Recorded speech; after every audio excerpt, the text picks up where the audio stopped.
pendengar setia podcast Kentongan. Kali ini kita akan bicara mengenai kehidupan beriman dalam konteks berbangsa dan bernegara. Simak penjelasan Esther Jusuf, pengamat patologi sosial, di podcast Kentongan episode 18 ini. Jangan lupa subscribe supaya kamu bisa menerima notifikasi di setiap edisi terbaru. Selamat mendengarkan. Saya senang memperhatikan diskusi tentang agama atau tentang kepercayaan. Itu menarik biasanya. Jadi saya lihat nih, kemajuan teknologi, lalu keluasan wawasan, latar belakang pendidikan seseorang, itu sangat mempengaruhi cara berpikirnya tentang konsep ketuhanan ya, Tuhanan yang Maha Esa. Jadi banyak orang, terutama generasi muda, itu saya lihat mereka sudah muak dengan hal-hal terkait religiusitas. Ada yang memilih itu nggak mau tahu, nggak mau memikirkan sama sekali.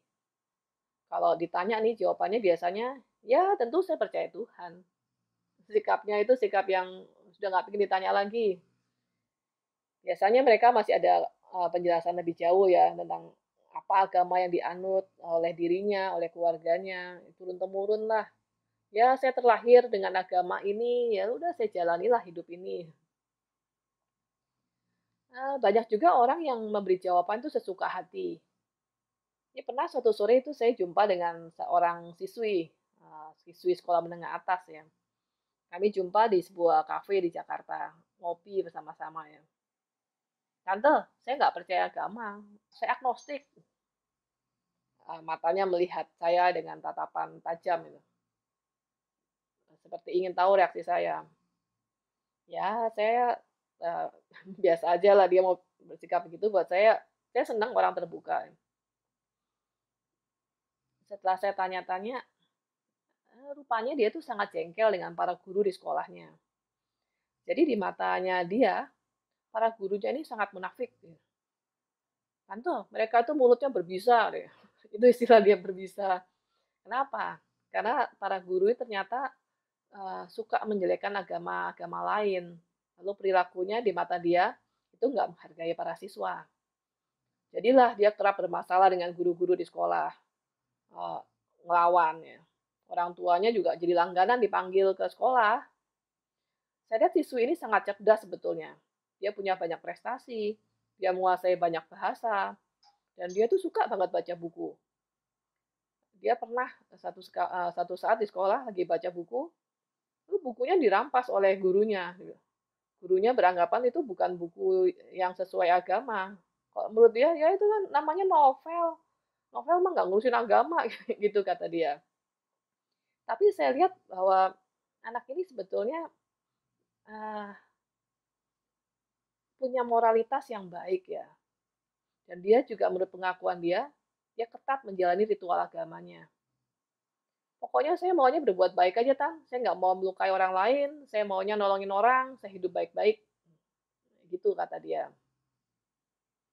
Wah, waktu itu saya jadi ingat pandangan sempit dari beberapa kenalan saya ya. Nah, mereka ini berpendapat bahwa pokoknya orang yang nggak percaya agama itu iblis. Saya nggak yakin mereka paham apa itu agnostik. Agnostik, ateis, atau istilah-istilah lain. Nah, saya yakin mereka nggak tahu. Mereka mungkin juga nggak pengen tahu apa itu agnostik. Jadi kalau ketemu siswi ini, saya jadi bayangin nih, apa reaksi mereka ya? Kalau diskusi pasti nggak nyambung antara mereka dengan siswi ini. Saya juga yakin mereka nggak pengen tahu apakah siswi ini sungguh nggak percaya agama, apa siswi ini sungguh agnostik, apa arti ungkapan agnostik, apakah itu diungkapkan dengan kesadaran atau ya namanya orang lagi kesel aja LGBT, emosi, bicara nggak sungguh-sungguh, nggak sungguh-sungguh tahu apa yang mau dikatakan, apa ya namanya juga remaja masih mencari jati diri. Saya pernah nih tanya ke seorang pemuda, ini sarjana agama ya, baru lulus nih fresh graduate. Saya tanya gini, Dek, apa kamu tahu apa itu agnostik? Pemuda ini berpikir panjang. Saya lihat dahinya berkerut-kerut.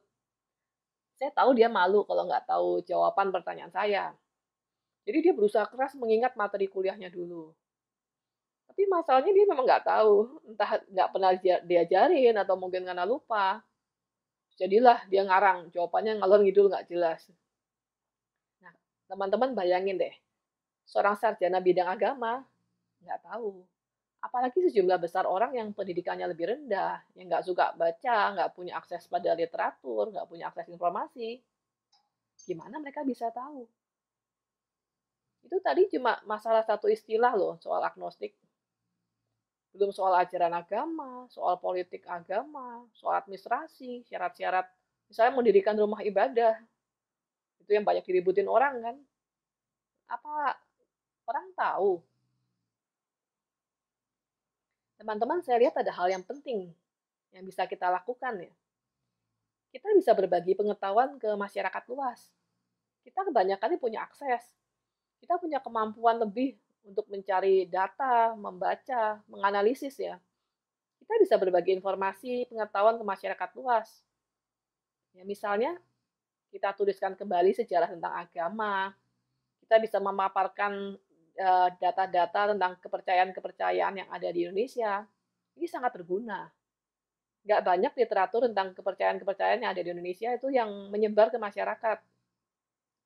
Kalau dilihat di perkampungan, ya di perdesaan, perpustakaan itu jarang. Orang yang langganan koran juga jarang. Orang biasa lihat gadget tapi juga nggak mencari informasi sampai ke textbook atau sumber-sumber data yang penting. Padahal masalah agama, masalah kepercayaan ini sangat kaya di Indonesia. Saya jadi inget nih pengalaman saya waktu ke Jawa Timur ya di daerah Blitar. Waktu itu saya bertamu di rumah warga kampung. Jadi saya menginap beberapa hari di kampung itu. Waktu saya menginap itu, saya mengamati di rumah itu, di rumah yang saya tempati, itu ada beberapa benda yang tampaknya sakral ya, yang dihormati. Jadi berbagai benda yang dibungkus kain lalu diletakkan di bagian atas rumah. Sewaktu hendak pulang, mau meninggalkan kampung itu, pemilik rumah itu berpesan ke saya begini, Mbak, nanti kalau keluar rumah, itu Mbak jangan pernah nengok ke belakang ya. Kalau lewat laut, jangan turun, jangan main air. Saya mengiyakan nasihatnya. Saya tahu pemilik rumah memberi nasihat kepada saya ini itikatnya baik. Ini sesuai dengan apa yang dia percayai. Sehari-hari dia adalah penganut salah satu agama resmi yang diakui negara. Tapi dalam imannya, ada hal-hal lain juga yang dipercayai. Saya lihat bukan cuma dia ya, tetapi seisi kampungnya ini juga sama dengan dia. Mereka penganut agama, sekaligus mereka percaya juga pada sosok lain yang sangat berkuasa, yang sangat mereka hormati sehari-hari. Teman-teman, kita lanjut ya. Apa kalian tahu ada berapa agama, ada berapa kepercayaan di dunia? Apa bisa sebutkan? Banyak sekali, ada ribuan ya. Ada yang memperkirakan sekitar 4.200-an agama dan kepercayaan yang ada di dunia ini. Agama atau kepercayaan ini kemudian dikategorikan jadi 20 besar ya. Kristen, Katolik, Islam, sekuler, agnostik, ateis, Hindu, Buddha, kepercayaan tradisi China, primal indigenous, tradisi Afrika, diaspora, Sikhism, UK, Spiritism, Judaism, Bahai, Jainism, Shirito, Chaodai, Zoroastrianism, Tenrikyo, Neopaganism, juga ada Unitarian Universalism. Kalau di negara kita, di Indonesia ini, yang diakui 6 agama ya. Dan ada ratusan kepercayaan yang diterima, tapi belum diakui sebagai agama. Ini masalah sebetulnya. Apa dasarnya satu kepercayaan bisa dianggap sebagai agama? Saya tahu banyak perdebatan di sini. Sebetulnya keragaman ini memperkaya kita, seharusnya ya. Tapi karena jarang dibahas terbuka, karena ada batas. Kami ingin menginformasikan apabila kamu juga suka dengan podcast Kentongan ini, jangan lupa subscribe untuk mendapat notifikasi di setiap episode terbaru. Karena ada batas-batas prasangka di antara kita, ini yang membuat jadi masalah gitu. Banyak hal seharusnya kita bicarakan terkait kehidupan religiusitas dalam masyarakat. Ya mau nggak mau kan kita mesti mengakui, masih banyak warga negara Indonesia yang mengalami pengucilan, yang kehilangan hak, yang mengalami kekerasan atau juga tindak kriminal, atau diskriminasi lainnya ya karena agama atau kepercayaannya. Masih banyak juga yang sewenang-wenang memaksakan agama atau kepercayaan. Saya pernah dapat curhatan dari 5 orang. Mereka ini nggak mendapat harta waris karena sang ayah berpindah agama. Jadi ayahnya berpendapat bahwa jika istri dan anak-anaknya nggak mau mengikuti agamanya yang baru, maka mereka bukan lagi istri dan anak-anaknya. Sang ayah ini punya posisi yang baik secara ekonomi. Jadi karena istrinya menolak pindah agama, sang ayah kemudian memilih meninggalkannya. Ya kawin lagi. Istri pertama dan anak-anaknya ini nggak pernah lagi dia nafkahi. Nah, dan dianggap anak-anak atau istrinya ini nggak punya hak mewaris. Itu sedih ya dengarnya ya. Urusan agama kok jadi memecah rumah tangga. Kok bisa menyebabkan anak-anak jadi yang nggak ngerti apa-apa ya. Ini juga jadi kena imbasnya. Apa kawan-kawan punya cerita atau pengalaman tentang hal-hal semacam ini? Kalau ada share ya, biar kita semua juga makin kaya pengetahuan dan pengalaman kita. Kita lanjut ya. Saya menyaksikan banyak diskusi tentang konsep ketuhanan yang Maha Esa. Biasanya nih, jika diskusi di kelompok yang homogen, yang agamanya atau kepercayaannya sama, oh dahsyat itu. Bisa sangat sengit, sangat berani berpendapat. Terutama kalau membahas kelompok lain yang dianggap pesaing atau bidat. Waduh, bisa detail banget itu menguliti kekeliruan-kekeliruan dari pesaingnya ya. Saya sampai heran kok bisa segitu-gitunya ya. Ini biasanya jadi runyam kalau ada yang memposting pikiran-pikirannya di media sosial. Sering lupa bahwa yang namanya media sosial, namanya juga media sosial, itu banyak orang yang bisa ikut lihat. Banyak juga yang bisa mengcapture, yang menyebarluaskan. Nah, di sini kan jadi masalah tumbuhlah bibit-bibit ketidaksukaan, perpecahan bangsa. Ini tumbuh karena sikap banyak orang yang nggak bijak. Nah, padahal nih, biasanya juga nih kalau saya lihat nih, sikapnya akan sangat berbeda kalau tatap muka, kalau langsung jumpa ya. Jadi membahas konsep ketuhanan yang Maha Esa, kalau bersama kelompok yang heterogen, ada beragam lah agama atau kepercayaan, itu sikapnya itu bisa jadi sangat sopan, halus, bahkan memuji-muji agama atau kepercayaan lainnya. Ya sopan santun sih bagus sekali. Idealnya juga disertai keterbukaan. Sikap hati juga sopan kepada yang lain.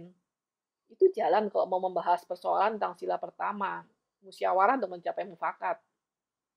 Namanya musyawarah yang diutamakan adalah itu mencari kebaikan buat semua pihak. Kontekstual, menjaga perasaan, menjaga keseimbangan. Nah, menurut saya, hidup beriman dalam negara Indonesia itu bukan soal ritual agama semata ya. Ritual itu penting, tapi lebih penting bagaimana iman kita, ini sebagai warga negara Indonesia, itu menggerakkan kita untuk rajin berbuat baik, berani melawan ketidakadilan, berani memperjuangkan hak orang yang lemah. Bagaimana iman kita sebagai warga negara Indonesia itu membuat masyarakat jadi sejahtera, jadi cerdas. Iman itu seharusnya berdampak untuk kebaikan umat manusia, bukan untuk diri sendiri, atau bukan juga untuk orang-orang yang seiman saja. Kita ini bangsa Indonesia kok. Kita bukan satu kelompok iman, ini beragam agamanya dan kepercayaan. Jadi jangan itikat baik kita hanya untuk satu kelompok justru akhirnya memecah belah yang lain. Saat diskusi tentang topik ketuhanan yang Maha Esa, kita mesti bedakan nih antara ranah privat atau ranah publik. Antara sedang dalam kelompok yang seiman, seagama, satu kepercayaan, atau dengan kelompok yang beragam. Dalam kelompok yang homogen, yang semua serba sama, segala hal terkait benar salah secara iman pribadi atau kelompok itu sah-sah saja dibahas. Namun demikian, saat membahas ajaran atau perilaku kelompok yang berbeda, jangan lupa ada koridor hukum publik yang membatasi. Jangan jadi menabrak hukum pidana, jangan jadi penistaan agama atau merendahkan kepercayaan orang lain. Ruang privat itu bisa berubah jadi ruang publik. Misalnya, tindak perekaman suara atau film dan menyebarluaskannya ya di media sosial. Tindakan dilakukan di ruang milik pribadi atau milik kelompok. Namun begitu dipublikasikan dalam media apapun, apa saja yang dibahas jadi masuk ranah publik. Masuk ranah publik ini artinya siap dengan segala reaksi, baik ketidaksukaan, kesukaan, atau tuntutan hukum. Uh, Bukan hanya hukum ya, sanksi sosial dari masyarakat pun bisa terjadi.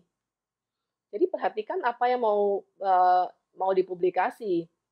Apakah itu baik untuk publik? Kita mesti ingat sesama kita bangsa Indonesia itu sangat beragam. Agamanya, kepercayaannya, budayanya, tingkat ekonominya, kepentingannya juga sangat berbeda-beda. Banyak orang yang mau mengayal di air keruh. Teman-teman, persoalan terkait sila pertama ini kan memang sangat sensitif ya untuk banyak orang. Tapi menurut saya sih, kita tetap loh harus bahas ini.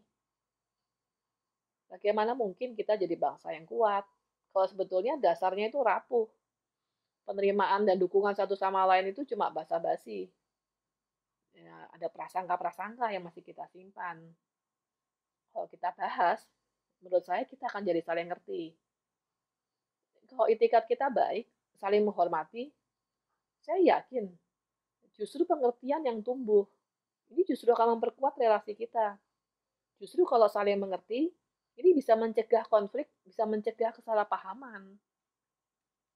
Saya pernah punya pengalaman yang menarik, ini dengan anak-anak ya, di daerah Jakarta Selatan waktu itu. Jadi ada 5 siswa, ini kelas 4 sekolah dasar ya. Mereka ini ya namanya anak-anak ya, mereka tuh polos ya, ringan-ringan aja lah bahas soal Pancasila. Ya namanya juga anak-anak. Anak-anak itu kan mereka sepertinya hidup nggak banyak sekat, nggak pakai banyak prasangka buruk. Diskusi ya diskusi aja, ngomong ya ngomong aja gitu. Tapi itu gini pertanyaan mereka. Sebenarnya nih, Tuhan itu apa memang esa?